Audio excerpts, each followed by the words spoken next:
Žarko Popović, inspektor u penziji, izrazio je zabrinutost zbog odluke tužilaštva da produži pritvor osumnjičenima za ubistvo male Danke Ilić i to i dalje bez dovoljno čvrstih dokaza.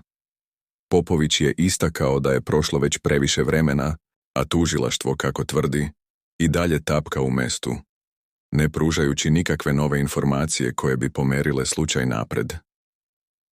Popović smatra da je duboko zabrinjavajuće što institucije ne rade dovoljno brzo i efikasno u ovom slučaju, te da je produljenje pritvora bez konkretnog napretka u istrazi zapravo gubljenje vremena. On je ukazao na to da su prošli mjeseci, a da nije prikupljen nijedan materijalni dokaz koji bi mogao da podrži optužbe protiv Dejana Dragijevića i Srđana Jankovića. Ova situacija stvara sve veće frustracije među građanima, ali i među stručnjacima koji smatraju da bi istraga mogla da bude mnogo temeljitija. Tužilaštvo bez odgovora.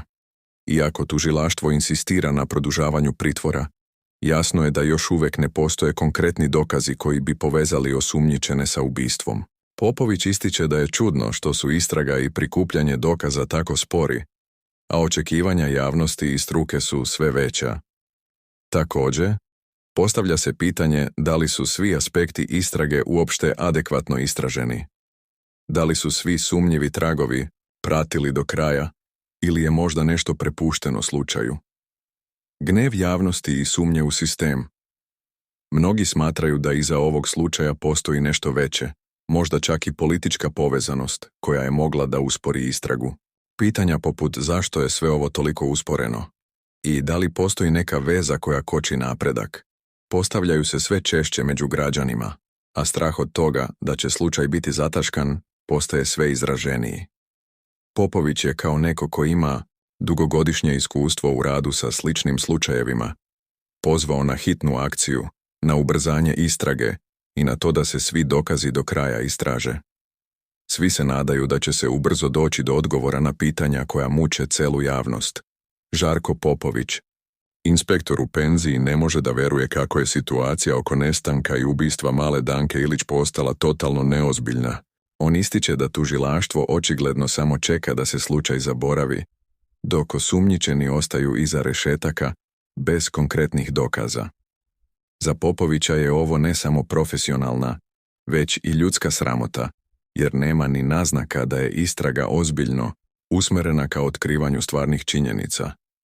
Nema dokaza, ali pritvor traje situacija u kojoj su osumnjičeni Dejan Dragijević i Srđan Janković ostali u pritvoru bez dovoljno materijalnih dokaza koji bi ih povezali sa zločinom, samo dodatno potpaljuje gnev javnosti. Istraga se prema Popoviću odvija veoma sporo, a ništa konkretno nije doneto u posljednjih nekoliko mjeseci. Građani, ali i stručnjaci, postavljaju pitanja. Kako je moguće da je prošlo toliko vremena, a mi i dalje nemamo jasne dokaze ili odgovore? Popović je duboko zabrinut zbog ovakvog stanja, jer se sve više stiče utisak da se slučaj jednostavno ignoriše, u nadi da će se zaboraviti. Roditelji odustali od potrage, najveća kontroverza, i gnev izaziva činjenica da su roditelji male Danke Ivana i Miloš Ilić pomirili se sa činjenicom da je njihova ćerka mrtva i odustali od dalje potrage. Popović je u šoku zbog toga, smatrajući da je to nešto što nijedan roditelj ne bi mogao da uradi. Svaki roditelj bi se borio da sazna istinu do posljednjeg trenutka dok je živ. Nema tog mira, tog pomirenja, kada je u pitanju nestanak i ubistvo deteta. To nije prirodno, to nije ljudski.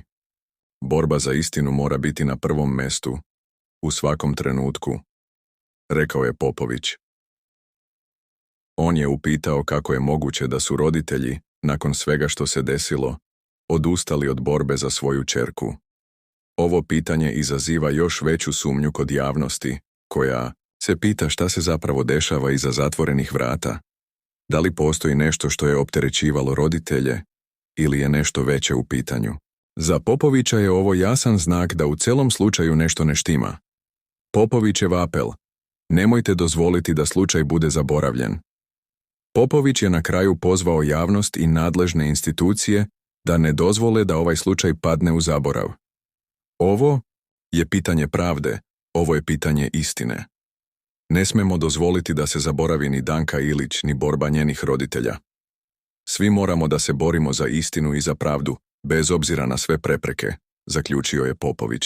Situacija je ozbiljna i ne možemo dozvoliti da se ovo zataška. Moramo se boriti za istinu zajedno. Pratimo slučaj do kraja i nećemo stati dok ne dođemo do odgovora, rekao je on.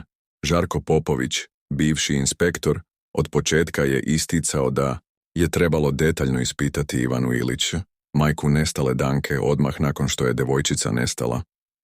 Prema njegovim rečima, to je bio ključni trenutak za razjašnjavanje svih sumnji, jer su brojne okolnosti ostale nedovoljno istražene i objašnjene.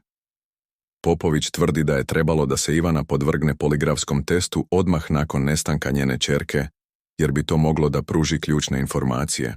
Ipak iznosio je i zabrinutost zbog toga što Ivana nije otišla na poligraf, navodeći da je bila trudna u tom periodu, ali kasnije, nakon što se porodila, nikada nije izvršena ta provera. Brisanje poruka, zagonetno ponašanje, što je još gore prema Popovićevim tvrdnjama. Ivana je obrisala više od 400 poruka, što je za njega jasan pokazatelj da nešto krije. To je izuzetno sumnjivo ponašanje, jer ni jedna osoba koja nema nešto na savesti ne bi se ponašala na taj način. Popović postavlja legitimno pitanje: zašto su nadležni dozvolili da te poruke budu obrisane? Na osnovu ovih radnji, inspektor smatra da su postojali ozbiljni razlozi za dodatna ispitivanja, ali izgleda da su se odgovorni, umjesto da reše slučaj, povukli i pustili da stvari idu svojim tokom. Pretraga mape granice sa Rumunijom. Još jedan aspekt koji Popović ističe kao ključan je činjenica da je Ivana pretraživala mapu granice sa Rumunijom. Zašto je to radila? Šta je to što ju je nateralo da se zainteresuje baš za to područje? Ovo pitanje također treba da bude ozbiljno razmotreno od strane nadležnih, jer može ukazivati na nešto što se nije spomenulo u zvaničnim izjavama. Da li su tragovi u tom regionu možda doveli do novih saznanja o nestanku Danke Ilić? Ako su nadležni organi propustili da se pozabave ovim detaljima, to je ozbiljan propust u istrazi. Ostavka Gorana Pavića i zanemareni tragovi.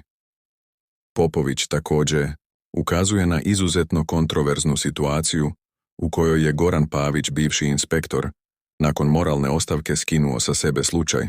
Popović ističe da, prema pravilima kriminalistike, bilo je potrebno da Pavić bude ispitan u vezi sa slučajem, jer je on bio direktno uključen u početne faze istrage.